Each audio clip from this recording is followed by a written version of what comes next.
di sawah sehat kemauan nggih Ibu. Alhamdulillah semoga pengawasan sonten punika ing kawitan kanthi beas sareng ngandhara. Bismillahirrahmanirrahim. Bismillahirrahmanirrahim. Alhamdulillahirabbil alamin. Ar-Rahmanir-Rahim. Maliki yaumiddin. Iyyaka na'budu wa iyyaka nasta'in. Ihdinas siratal mustaqim. Siratal ladzina an'amta 'alaihim ghairil maghdubi 'alaihim waladdallin. Amin. Bismillahirrahmanirrahim.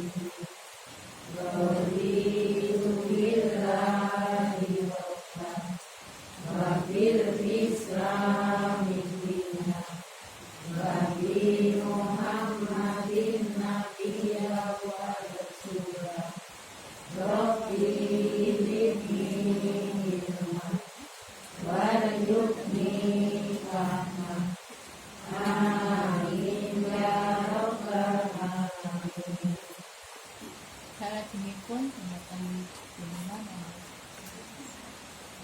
Assalamualaikum warahmatullahi wabarakatuh. Waalaikumsalam warahmatullahi wabarakatuh. Asyhadu an la ilaha illallah wa asyhadu anna Muhammadar Rasulullah. Allahumma shalli ala Muhammad wa ala ali Muhammad. Alhamdulillahirabbil alamin. Rabbi shrah li sadri wa yassir li amri wahlul 'uqdatam min lisani yafqahu qawli. Ibu-ibu yang dirahmati Allah Subhanahu wa taala. Alhamdulillah pada kesempatan sore kali ini kita dapat bertemu kembali dalam keadaan sehat walafiat. Amin. Sholawat serta salam tidak lupa kita junjungkan kepada Nabi besar Muhammad SAW yang telah menjadi suri tauladan kita dalam berakhlakul karimah dan yang kita nanti-nantikan syafaatnya di yaumul akhir. Ibu-ibu yang dirahmati Allah SWT, tidak terasa sebentar lagi nih kita akan memasuki bulan Ramadan. Insya Allah jatuh tanggal 13 nih, 13 April, 2 minggu lagi. Maka dari itu pada sore hari ini saya akan menyampaikan sebuah materi yang berkaitan dengan fikih Ramadan untuk wanita. Karena pada bulan Ramadan ini kita berusaha untuk menjalankan ibadah semaksimal mungkin, tetapi kita juga mendapatkan tugas yang lebih berat dari biasanya. Artinya kita sebagai ibu-ibu pasti juga dari bangun tidur sudah di dapur memasak, menyiapkan sahur, kemudian membangunkan suami dan anak-anak, kemudian nanti masih ketika dalam mengerjakan pekerjaan rumah kita juga dalam berpuasa. Karena Ramadan adalah kesempatan kita untuk berintrospeksi diri, memperbaiki diri, mengoreksi diri kita ini, kekurangannya di mana, kesalahannya di mana, dan berusaha untuk meraih ketakwaan. Dalam surat Al-Baqarah ayat 183, Alhamdulillahirrahmanirrahim. Ya ayyuhalladzina amanu kutiba alaikumus siyamu kama kutiba alal ladzina min qablikum la'allakum tattaqun. Yang artinya, wahai orang-orang yang beriman, diwajibkan atas kamu berpuasa sebagaimana diwajibkan atas orang-orang sebelum kamu agar kamu bertakwa. Jadi tujuan dari berpuasa adalah meraih ketakwaan. Takwa itu apa, Bu? Takwa itu menjalankan perintah Allah dan menjauhi larangannya. Artinya kita menjalankan apa yang menjadi kewajiban kita sebagai hamba Allah dan juga menjauhi larangan-larangannya. Ada beberapa hal itu yang akan saya sampaikan. Yang pertama mengenai balik atau batas dewasa. Hal ini penting untuk kita karena ilmu ini bisa kita sampaikan kepada putri-putri kita ataupun ada yang bertanya kepada kita sehingga kita bisa memberikan pengetahuan ini. Balik bagi perempuan atau dewasanya seorang perempuan atau seorang putri itu ciri-cirinya apa saja. Nah, fikih wanita yang penting untuk kita untuk diajarkan kepada putri-putri kita kapan seorang wanita mulai balik. Karena kalau sudah mulai balik artinya dia wajib berpuasa. Walaupun sebelum balik kita masih boleh untuk mengajarkan anak-anak kita untuk berpuasa. Jika anak kita sebelum balik ya Bu, menjalankan puasa, dia akan mendapatkan pahala. Tetapi dia belum wajib. Seperti itu. Sebelum balik, itu anak kita itu menjalankan puasa itu, dia memperoleh pahala, tetapi belum wajib. Nah, wajibnya itu apabila seorang putri ya, saya bahas anak perempuan dulu ya. Anak perempuan putri itu memiliki salah satu dari 4 hal. Yang pertama yaitu dengan keluarnya darah haid atau menstruasi. Sepakat ya Bu? Ketika seorang perempuan sudah mulai haid, itu artinya dia sudah balik dewasa. Atau yang kedua dengan ihtilan atau mimpi basah. Yang ini ada tetapi jarang. Kemudian yang ketiga dengan tumbuhnya bulu sekitar kemaluan. Atau yang keempat dengan mencapai usia 15 tahun. Nah, apabila 4 tadi salah satunya itu sudah ada, nah itu berarti dia sudah balik. Misalkan kalau anak kita usia 16 tahun tetapi dia belum haid, itu sudah balik atau belum? Sudah, ya, karena tadi sudah lebih dari 15. Atau misalkan anak kita masih usia 10 tahun tapi sudah menstruasi, itu sudah balik atau belum? Sudah, karena sudah menstruasi. Artinya balik itu jika salah satu dari 4 hal tadi ya Bu, menstruasi, mimpi basah, ada tumbuh rambut di kemaluan dan usia 15 tahun. Nah, jika muncul salah satu dari keempat hal ini, maka wanita sudah balik, wajib sholat, wajib puasa Ramadan dan seterusnya. Tetapi kalau sholat itu terkait sholat, karena sholat kan kita mengajarkan ke anak-anak kita usia 7 tahun. Tetapi kita boleh menekankan, merutinkannya ketika usia 10 tahun. Karena apa? Karena kalau dari kecil dia terbiasa untuk sholat, akan lebih mudah untuk ketika remaja dia menjalankan sholat wajib. Tadi berkaitan dengan balik. Kemudian selanjutnya poin yang kedua yaitu tentang wanita haid di bulan Ramadan. Tentang wanita haid di bulan Ramadan ini juga ada 4 poin. Yang pertama, kita sebagai wanita mungkin punya istilahnya miteni. Tanggal ini biasanya saya menstruasi. Ada yang rutin, ada yang maju, ada yang mundur. Jika dia sudah biasa misalkan dia tanggal 25, dia terbiasa untuk keluar menstruasi. Nah, itu kalau misalkan jadwal haidnya sebagaimana biasanya, misalkan tanggal 25, nah tanggal 24 itu dia sudah harus tetap pasang niat untuk berpuasa, karena bisa jadi tanggal 25-nya dia belum tentu mens, bisa jadi menstruasinya tertunda sampai tanggal 26. Karena puasa wajib itu harus diniatkan sejak malam, beda dengan puasa sunnah. Kalau puasa sunnah itu tidak wajib sejak malam.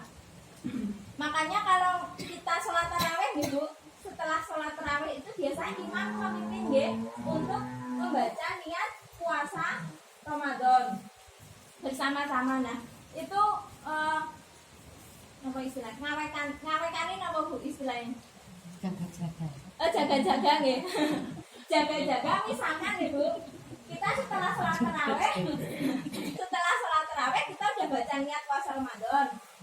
Nah, tetapi jaga-jaga kalau misalnya kita bangunnya setelah adzan subuh, kita kan belum sempat sahur, berarti yaitu jaga-jaganya niatnya dibaca di malam hari, agar supaya sebelum terbit fajar itu kita sudah membaca niat. Nah, ini ada hadisnya bu, dari Hafsah Ummul Mukminin, bahwa Nabi Shallallahu Alaihi Wasallam berkata, barang siapa yang tidak berniat di malam hari sebelum fajar, maka tidak ada puasa untuknya. Artinya niat puasa Ramadan masih bisa dibaca, masih bisa diniatkan, asalkan sebelum ada terbit fajar atau sebelum ada azan subuh. Kalau malamnya lupa, ya setelah sahur itu membaca niat puasa Ramadan. Kemudian yang kedua, jika ternyata di tengah siang hari dia haid, maka ada dua pendapat. Jika hari itu dia berpuasa, tetapi siang harinya dia keluar haid atau menstruasi. Nah, ada dua pendapat. Pendapat yang pertama, batal puasanya, tetapi dia tetap berpuasa karena menghormati bulan Ramadan, meskipun puasanya tidak sah dan tetap harus diqadha. Itu pendapat pertama. Dia batal puasanya, tetapi dia tetap tidak makan minum karena menghormati bulan Ramadan, walaupun puasanya tadi sudah tidak sah, sudah batal, dan dia tetap harus mengganti di waktu yang lain. Nah, pendapat yang kedua ini pendapat yang mayoritas ulama, bahwa batal puasanya dan boleh makan karena dia tidak berpuasa. Jika ternyata dia haid, meskipun sedetik sebelum terbenam matahari, maka puasanya batal. Artinya, yang pendapat kedua ini yang paling banyak mayoritas ulama ya, sependapat bahwa kalau dia batal di siang hari, itu puasanya batal dan dia makan. Walaupun kalau makan ya jangan diperlihatkan ya bu, apalagi di depan anak-anak. Kita ngajari anak-anak kita berpuasa, lihat kitanya makan kan malah nanti penjelasannya lebih panjang lagi ya. Nah seperti itu. Kemudian apalagi nih bu, apalagi kalau misalkan keluar menstruasinya itu malah detik-detik sebelum azan maghrib, nah itu tetap batal puasanya dan dia tetap harus mengkodok puasanya, walaupun dalam hati kayak maneman gitu nggih, tetapi maneman nggih bu, ngapa ora ketawa nggih bu, aku ngeten niku nggih bu, apa tetap itu puasanya batal dan dia harus mengkodok puasanya. Kemudian poin yang ketiga tentang wanita haid di bulan Ramadan, jika dia bersih sedetik sebelum terbit fajar, maka wajib berpuasa meskipun mandi junubnya ditunda setelah azan.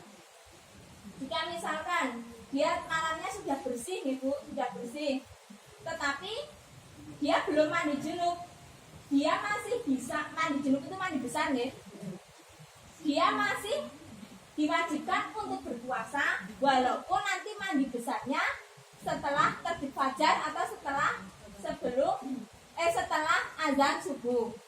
Karena apa? Mandi ini berkaitan dengan syarat sahnya untuk sholat subuh.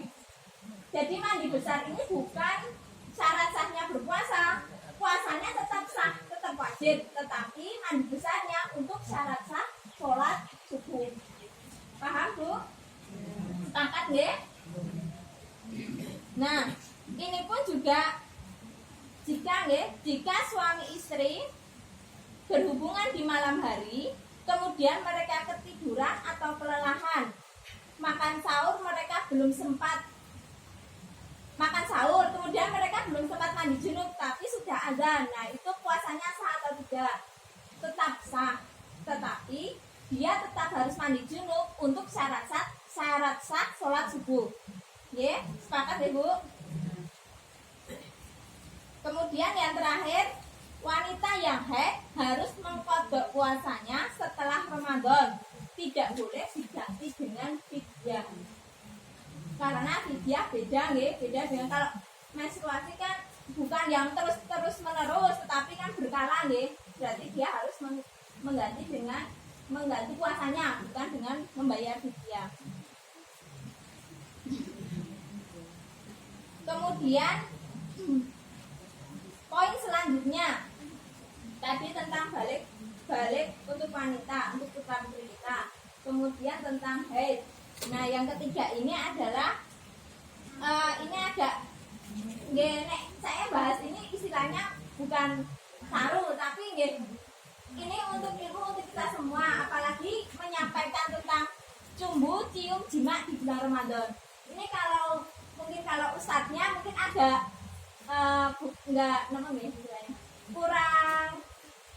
kurang enak di hati untuk menyampaikan, tetapi karena kita sama-sama perempuan, Ibu, saya akan membahas tentang cumbu, cium, jima di bulan Ramadan. Nah, jima atau berhubungan, yang pertama jima atau berhubungan dibolehkan sejak terbenam matahari hingga sebelum terbit fajar atau sebelum azan subuh. Boleh digauli meskipun hingga sedetik sebelum azan subuh. Asalkan belum terdengar azan subuh, itu masih boleh, Ibu. Tetapi kalau sudah, itu nanti masuk ranah lainnya. Jika demikian, maka kemungkinan besar itu tidak sempat mandi junub ketika azan, namun tetap berpuasa meski mandinya ditunda, karena mandi berkaitan dengan sholat subuh. Seperti tadi pas haid, Bu, ini pun juga ya sama. Ketika misalnya berjima di malam hari, kemudian bangun ketika sahur dan belum sempat mandi junub. Nah, mandi junubnya masih bisa walaupun setelah ada azan subuh. Karena tadi puasanya tetap wajib, tetap sah, tetapi mandi besarnya tadi berkaitan dengan syarat sah sholat subuh. Kemudian yang kedua, hukum cium dan cumbu atau mubasyarah di siang hari selama bukan jima. Boleh napa boten? Boten. Boleh. Nah, ini nanti akan saya jelaskan, Ibu, karena saya akan menyampaikan yang beberapa maksudnya yang ada hadisnya dan beberapa pendapat ulama biar lebih yakin, Ibu, lebih mantap. Nah, hukum cium dan cumbu atau mubasyarah atau cumbu itu bibir ketemu bibir di siang hari selama bukan jima. Untuk suami istri, Bu, yang mahramnya, bukan yang pasangan lainnya. Nah, pasangan lainnya nanti berat lagi itu nanti pembahasannya. Aisyah berkata, Nabi menciumku dan mencumbuiku padahal dia puasa. Namun dia orang yang paling bisa mengontrol syahwatnya. Nabi mencium Aisyah padahal berpuasa, tapi Nabi adalah orang yang paling bisa mengontrol syahwatnya. Nah, itu penjelasan hadisnya. Kira-kira kalau untuk kita itu bisa diterapkan tidak, Bu? Karena apa? Kita puasa untuk menahan nafsu. Ketika kita melakukan itu, justru bisa memancing nafsu. Nah, berarti langkah lebih baiknya dilakukan atau tidak dilakukan? Tidak, karena tadi untuk menahan nafsu kita terpancing ya. Apalagi yang masih menikah 1 tahun, 2 tahun, nah itu harus digarisbawahi.